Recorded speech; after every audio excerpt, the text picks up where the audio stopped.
Frères et sœurs, bonjour et bienvenue à cette célébration eucharistique.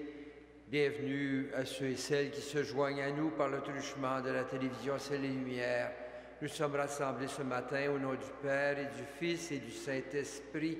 Amen. La grâce de Jésus notre Seigneur, l'amour de Dieu le Père et la communion de l'Esprit Saint soient toujours avec vous. Et avec votre esprit.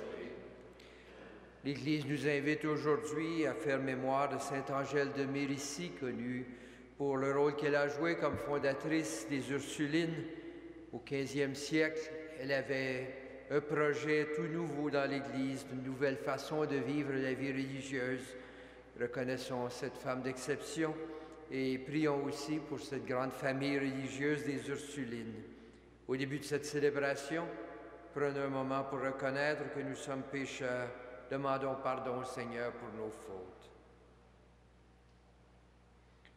Seigneur Jésus, parole qui sort de la bouche du Père pour féconder notre terre, prends pitié de nous. Prends pitié de nous. Ô Christ, sur ton passage ruisselle l'abondance, prends pitié de nous. Prends pitié de nous. Seigneur, tu nous appelles à connaître la liberté et la gloire des enfants de Dieu.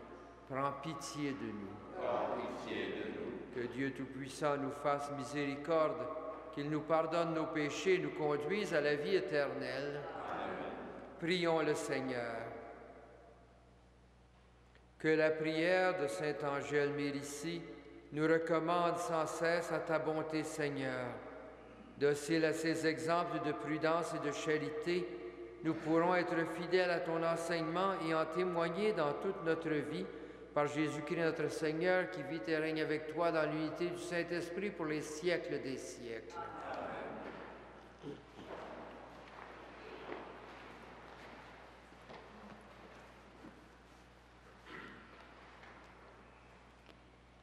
Lecture du second livre de Samuel.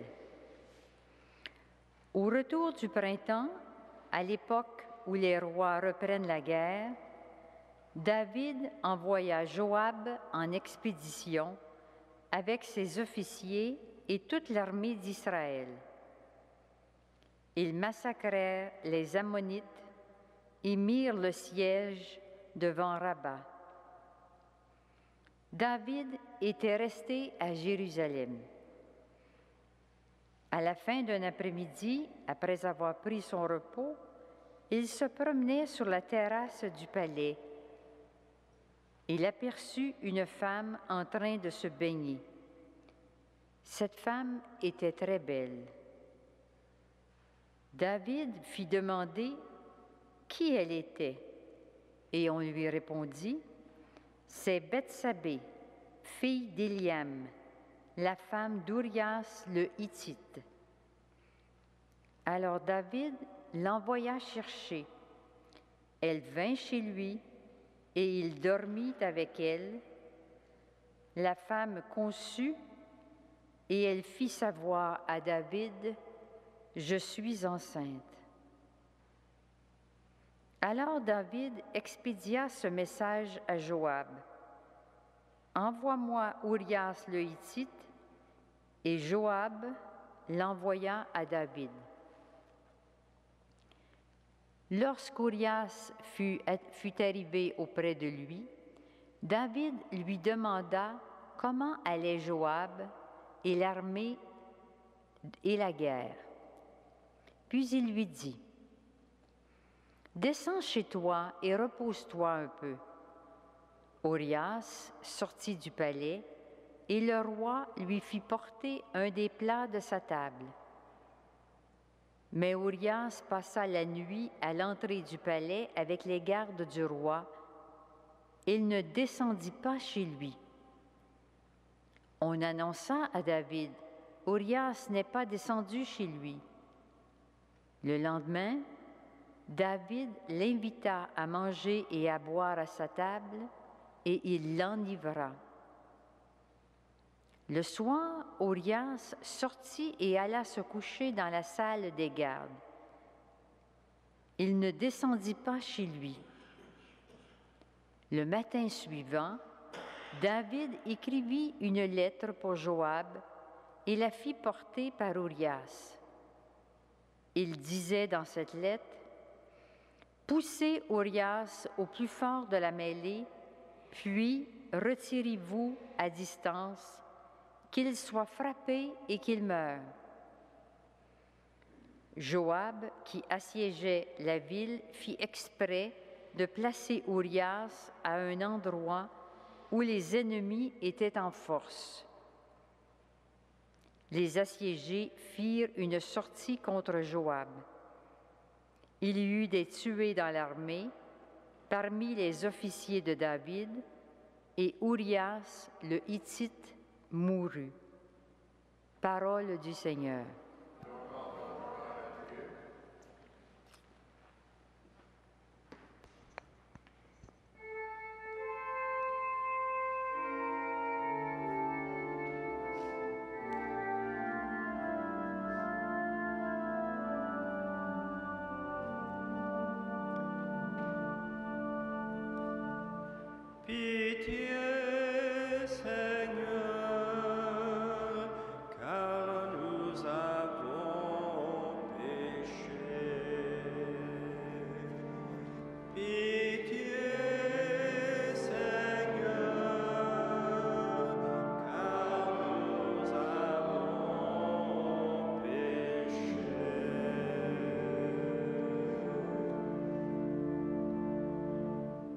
Pitié pour moi, mon Dieu, dans ton amour, selon ta grande miséricorde, efface mon péché.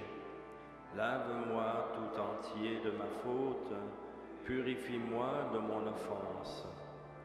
Oui, je connais mon péché, ma faute est toujours devant moi.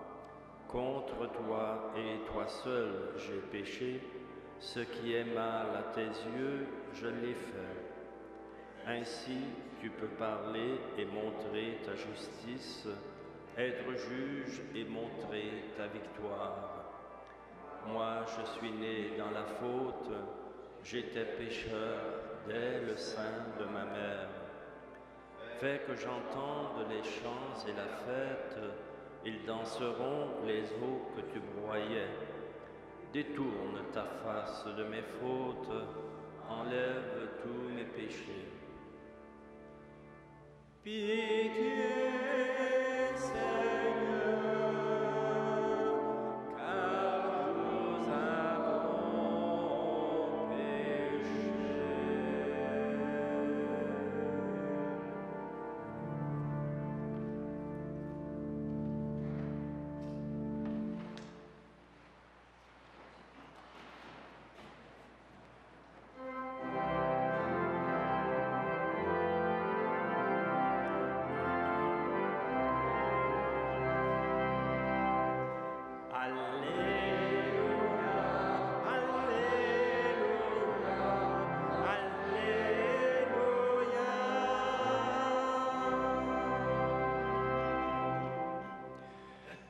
La parole de Dieu est semée en nos cœurs. Heureux qui la reçoit et la fait fructifier. Alléluia, Alléluia, Alléluia.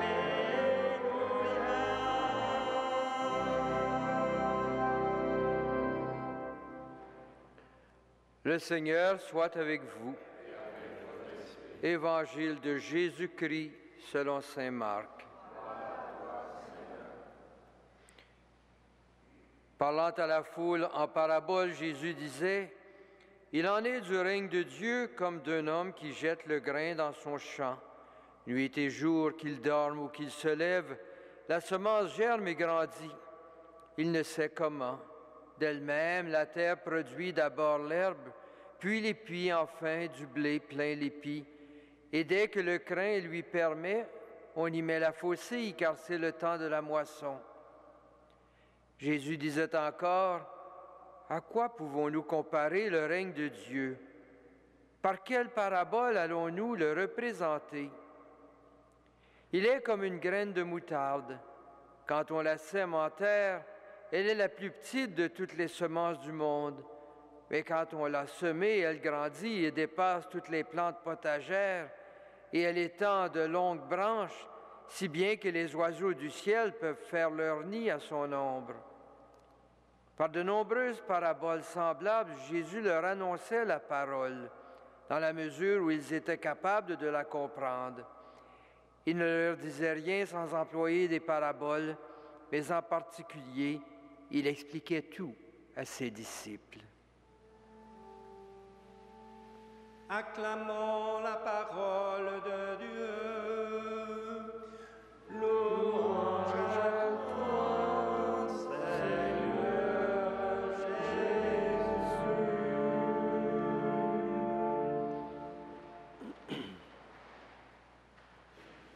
Frères et sœurs, au psaume 127, nous chantons « Si le Seigneur ne bâtit la maison, ses bâtisseurs travaillent pour rien. » Et plus loin, le psaume continue « Rien ne sert de vous lever tôt.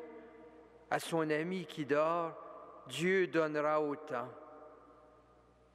En lisant la première parabole sur le règne de Dieu ce matin, nous pouvons sentir le même mouvement que nous retrouvons au psaume 127.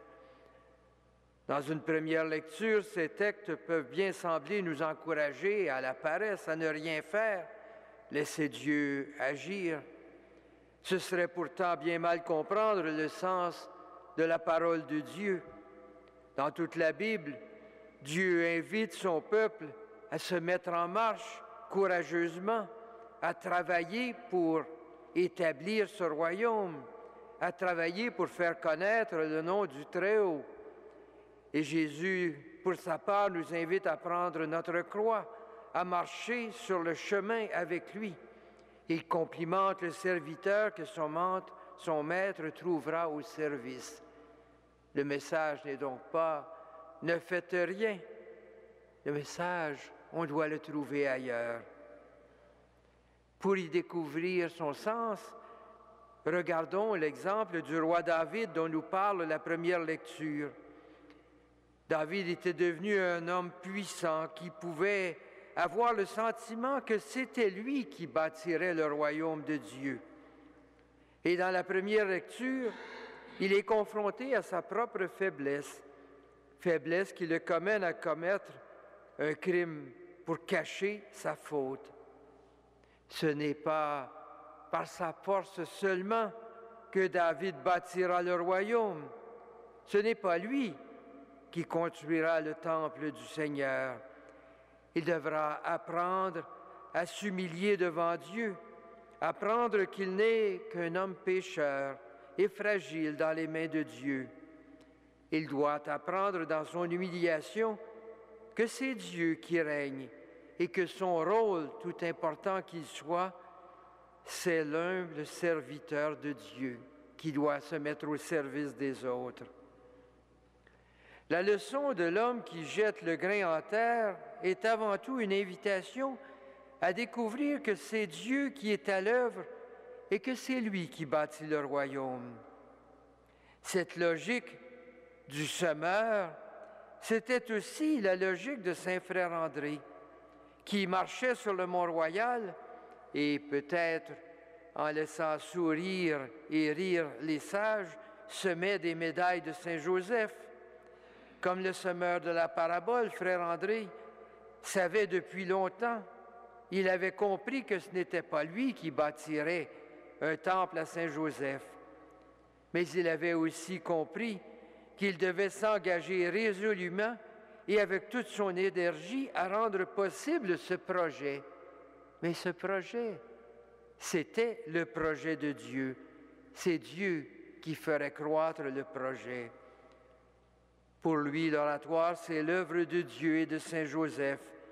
Il n'a fait que semer le grain en terre. Le reste dépendra de la grâce de Dieu. Et pourtant, il est resté actif jusqu'à la fin. Nous avons pourtant tout au fond de nous un besoin de voir notre action reconnue. Nous sommes même blessés quand les autres ne reconnaissent pas à sa juste valeur notre travail. L'Évangile d'aujourd'hui nous invite à un changement d'attitude pour prendre conscience que l'important, ce n'est pas de faire tout et d'être reconnu, mais de rester disponible pour laisser Dieu agir par nos mains, par nos pieds, par nos paroles, par nos actions. Il y a donc dans cette parole d'Évangile une grande sagesse. Nous apprenons à faire du mieux que nous pouvons tout ce que nous sommes appelés à faire, mais en sachant que dans tout ce que nous faisons, c'est Dieu qui est à l'œuvre. C'est là l'humilité véritable, l'humilité des grands, une humilité qui libère et invite à un service passionné des autres, puisque l'important n'est plus de savoir si les gens vont nous reconnaître et nous apprécier. L'important, ce n'est plus le semeur, mais le grain planté en terre. L'important n'est plus de savoir qui a planté le grain, qui l'a arrosé, mais de savoir que ce grain produit ce grand arbre qu'est le royaume de Dieu et que nous sommes tous des serviteurs qui travaillons à réaliser ce projet qui n'est pas notre projet, mais le projet de Dieu.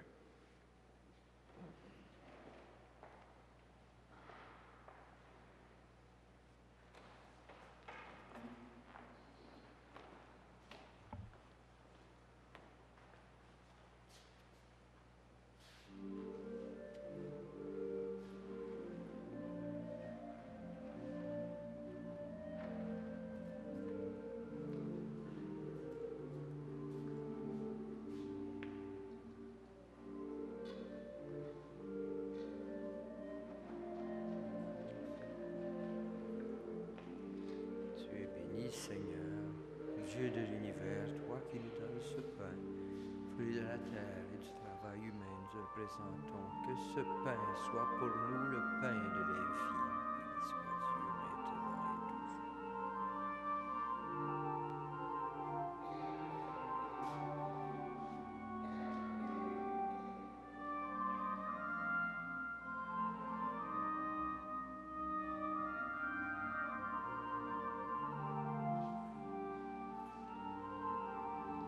Béni soit Dieu maintenant et toujours.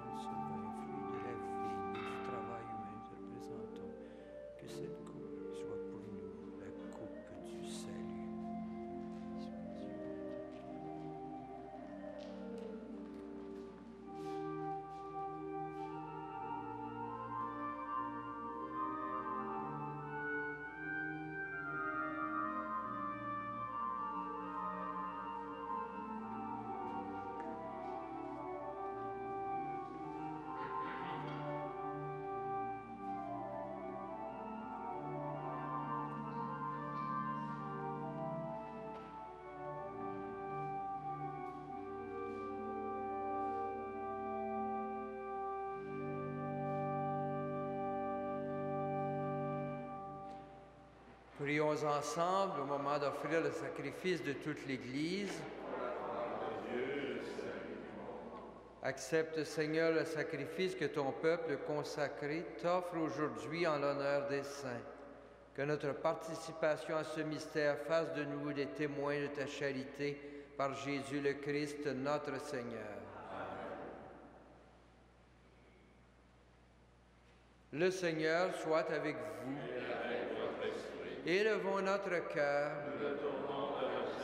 Rendons grâce au Seigneur notre Dieu. Cela est juste et bon. Vraiment, il est juste et bon de te rendre gloire, de t'offrir notre action de grâce toujours et en tout lieu. À toi, Père très saint, Dieu éternel et tout-puissant, car tu es glorifié dans l'assemblée des saints lorsque tu couronnes leur mérite, tu couronnes tes propres dons. Dans leur vie, tu nous procures un modèle, dans la communion avec eux, une famille, et dans leur intercession, un appui, afin que, soutenus par cette foule immense de témoins, nous courions jusqu'au bout l'épreuve qui nous est proposée et recevions avec eux l'impérissable couronne de gloire par le Christ notre Seigneur. C'est par lui que les anges célèbrent ta grandeur, que les esprits bienheureux adorent ta gloire, que s'inclinent devant toi toutes les puissances d'en haut et tressaillent d'une même allégresse les innombrables créatures des cieux. À leur hymne de louange, laisse-nous joindre nos voix pour chanter et proclamer.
Toi qui es vraiment saint, toi qui es la source de toute sainteté, Seigneur, nous te prions.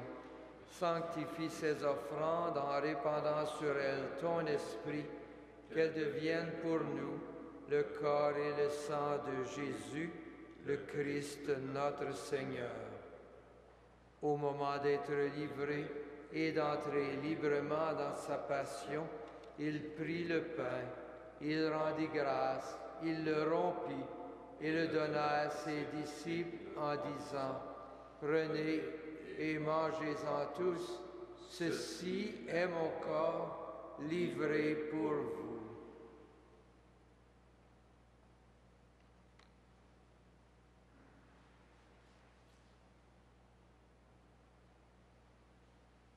De même, à la fin du repas, il prit la coupe, de nouveau il rendit grâce, et la donna à ses disciples en disant, « Prenez et buvez-en tous, car ceci est la coupe de mon sang, le sang de l'alliance nouvelle et éternelle, qui sera versé pour vous et pour la multitude en rémission des péchés.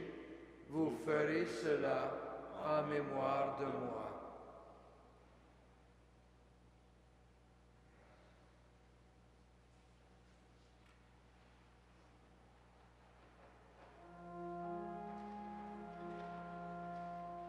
Il est grand le mystère de la foi.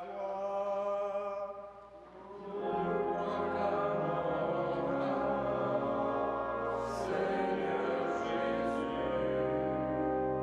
nous célébrons ta résurrection.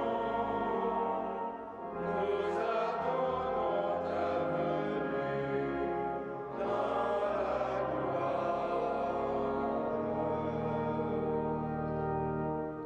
Faisant ici mémoire de la mort et de la résurrection de ton Fils, nous t'offrons, Seigneur, le pain de la vie et la coupe du salut.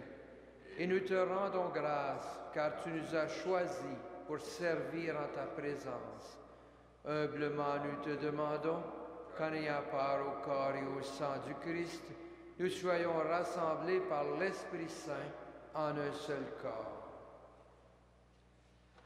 Souviens-toi, Seigneur, de ton Église répandue à travers le monde. Fais-la grandir dans ta charité avec le pape Benoît, notre évêque Jean-Claude et tous ceux qui ont la charge de ton peuple. Souviens-toi aussi de nos sœurs, de nos frères, qui se sont endormis dans l'espérance de la résurrection et de toutes les personnes qui ont quitté cette vie. Reçois-les dans ta lumière auprès de toi. Sur nous tous enfin et sur ceux et celles qui se sont recommandés à nos prières, nous implorons ta bonté. Permets qu'avec la Vierge Marie, la bienheureuse Mère de Dieu, Saint Joseph son époux, avec les apôtres, Saint Angèle de Méricie, Saint Frère André et les saints de tous les temps qui ont vécu dans ton amitié, nous ayons part à la vie éternelle et que nous chantions ta louange par Jésus-Christ, ton Fils bien-aimé.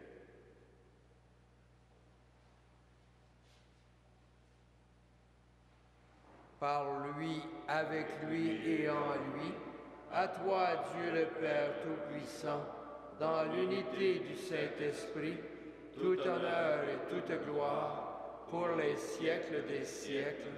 Amen. Unis dans un même esprit et rassemblés autour de la table du Seigneur, prions Dieu notre Père avec les paroles que Jésus nous a données. Notre Père qui es aux cieux, que ton nom soit sanctifié, que ton règne vienne, que ta volonté soit faite sur la terre comme au ciel. Donne-nous aujourd'hui notre pain de ce jour. Pardonne-nous nos offenses, comme nous pardonnons aussi à ceux qui nous ont offensés. Et ne nous soumets pas à la tentation, mais délivre-nous du mal. Délivre-nous de tout mal, Seigneur, et donne la paix à notre temps. Par ta miséricorde, libère-nous du péché.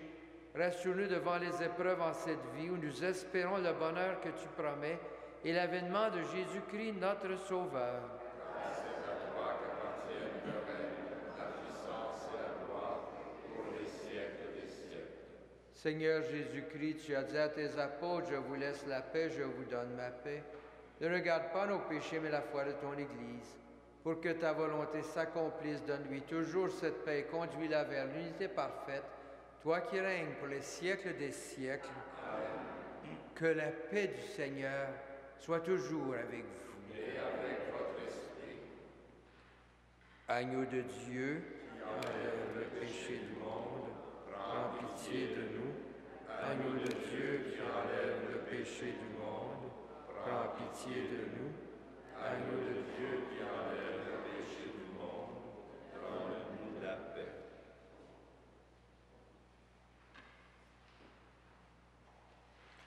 Heureux les invités au repas du Seigneur. Voici l'agneau de Dieu qui enlève le péché du monde. Seigneur, je ne suis pas digne de te recevoir, mais dis seulement une parole et je serai guéri.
Prions le Seigneur.